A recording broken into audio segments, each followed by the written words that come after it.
Welcome to the Chocolate Garage weekly newsletter. I am experimenting with video blogging, hoping that this might be a medium that's interesting to some of you.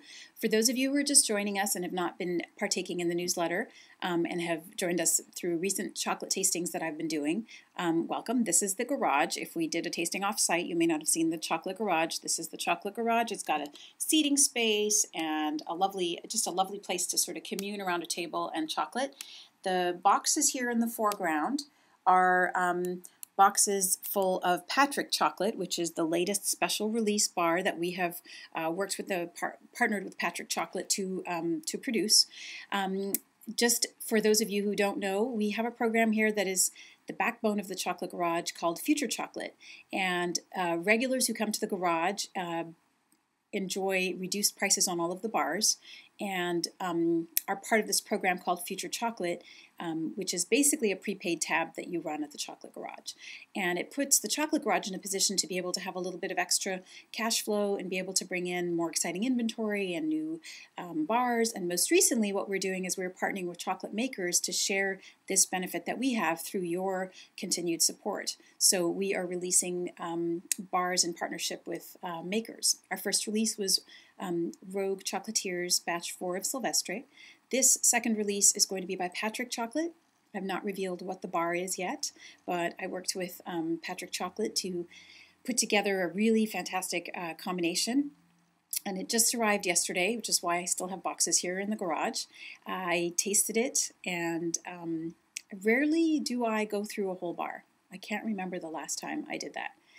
But that's what happened to the bar that I opened last night, which is the bar that we'll be featuring next Friday, May 11th, at the release party. So one of the added bonuses for future chocolate holders is that you get to attend the release parties and be the first people to taste the new bars and basically give us the thumbs up or the thumbs down on the bar. This one is I'm positive is going to be a thumbs up, a double thumbs up. It's definitely a double thumbs up, polish the bar off. That was sort of an aberration.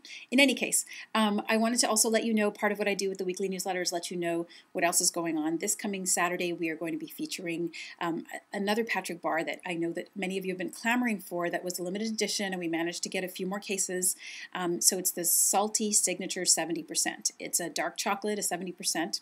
Hence the title, that has two different kinds of salt sprinkled on the back. We're going to talk more about that bar this weekend. Really looking forward to sharing it with you. And I thought it would be interesting to partner it with the plain 70%, signature 70%, so that you can see how does salt, which is a flavor enhancer, how does that affect the way that we experience the bar and taste the bar.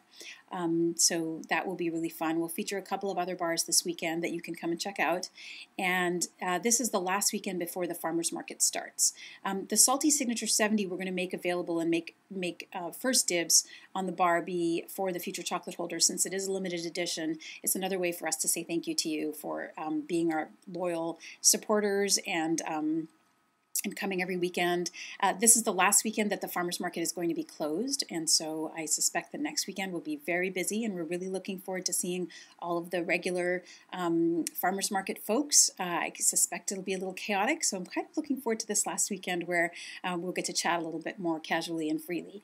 The last thing I wanted to mention is that, yes, of course, the additional feature of being a chocolate holder, a future chocolate holder, is you get to come to the release parties. So this coming Friday, May 11th, a week from today, we'll be having another release party for the bar. I'm going to give you a little sneak preview of the bar. Those of you watching the video get this and others don't. Yes, one more time. Looks delicious, doesn't it?